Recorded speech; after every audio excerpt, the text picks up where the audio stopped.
Okay, so let's get it. 10 things that are actually While most of us legal try and be good that we law-abiding actually citizens do. most of the time, we can be breaking the law without even knowing it. Yes, you can technically call yourself a small-time criminal if you have ever been involved in any of these illegal activities. Using a fake name online.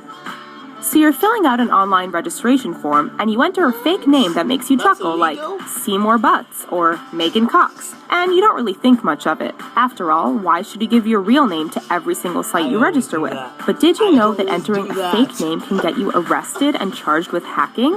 The Computer Fraud and Abuse Act states that when you give a false name, you are gaining access to a website in a way that its owner didn't authorize. In other words, you are claiming to be someone you are not to try and access the page, which constitutes hacking and could land you in prison for 5 to 20 years. Connecting to public Wi-Fi. You're out in public, desperately need to go online, and your smartphone locates an open network nearby. Your prayers have been answered. But we are here to tell you that Wi-Fi squatting is in fact illegal as per the Computer Fraud and Abuse Act, which states that it is illegal to access someone's connection without their authorization. Makes sense considering you're freely using a service that someone else is paying for.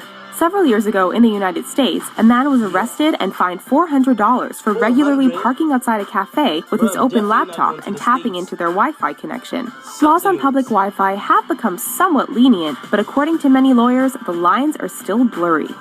Littering. You might casually toss that empty wrapper on the ground without thinking much of it, but watch out, you litter bug, because in many North American cities, littering is a criminal offense. In California, for example, the punishment for a first-time litterer begins with a $100 fine and 8 hours of picking up roadside litter. In Washington state, throwing a lit cigarette on the ground is considered a Class B misdemeanor, with a fine of up to $2,500 and 5 years in prison. Throwing trash in water, on highways, and on properties is considered a Class A misdemeanor and carries a maximum fine of $6,250 and 10 years in prison. Betting with friends. Ever wanted to make a $2,000 bet with some of your friends? In case the thought ever crossed your mind, beware.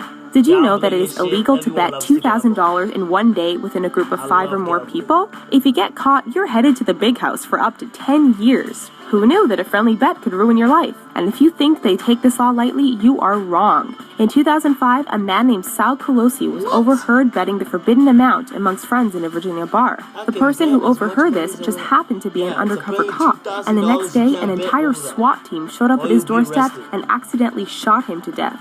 Cursing. If the F-bomb is irregular in your vocabulary, you might want to watch that potty mouth. In many U.S. states, people have been arrested for using curse words in public. In states like Virginia, profane or indecent language in public is a Class 1 misdemeanor, and in 2010, a Milwaukee man was fined $500 after a police officer heard him swearing in casual conversation at the back of a bus. Apparently, swearing in public disturbs the peace and poses a quality of life issue to those unwillingly exposed to such profanity. Sharing passwords. You may think you're doing something nice by giving your friend your Netflix password so that she too can binge watch her life away. And while we do believe you are a nice person, you're actually cheating the system by paying for one account and allowing access to multiple users. Maybe we can forgive you for giving the password to a close family member, but don't go spreading it around too much or you'll attract suspicion. Netflix has begun to find ways to stop people from password sharing. Sometimes if there are too many people trying to access one account, Netflix will say it's currently unavailable. This is definitely one instance where sharing is not caring, but stealing.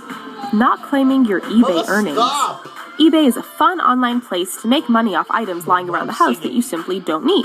And if you do your research and play your cards right, you can make quite the fruitful income. But selling on eBay works like a virtual store, therefore it is considered a business transaction between you and the buyer. This is why, just like any job, you must claim your eBay earnings at the end of every year. Not doing so is considered tax evasion. This law isn't strictly followed because people don't think of selling something on eBay as being real income that needs to be claimed. If you are one of these people, we're just warning you, don't be surprised if the tax man shows up on your doorstep. Writing disturbing material.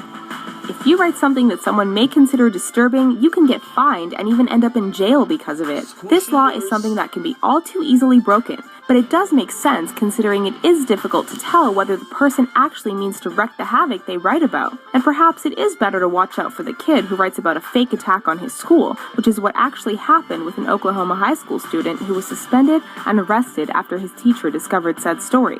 It is clear that this disturbing material law draws a very fine line, and you need to be careful what you share with people. Carrying a permanent marker. Watch those illegal school supplies, kids. If the cops decide to check your bag and find you with a permanent marker, they may have the right to haul you away.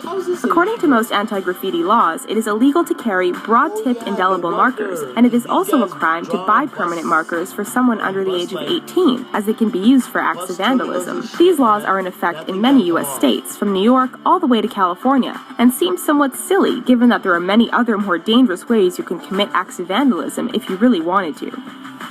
Come on, fess up. What have you done? Probably most of them, right? How do you feel about these illegal... Yo, I know you niggas here did all this shit, but I didn't know this was illegal. Okay, thanks.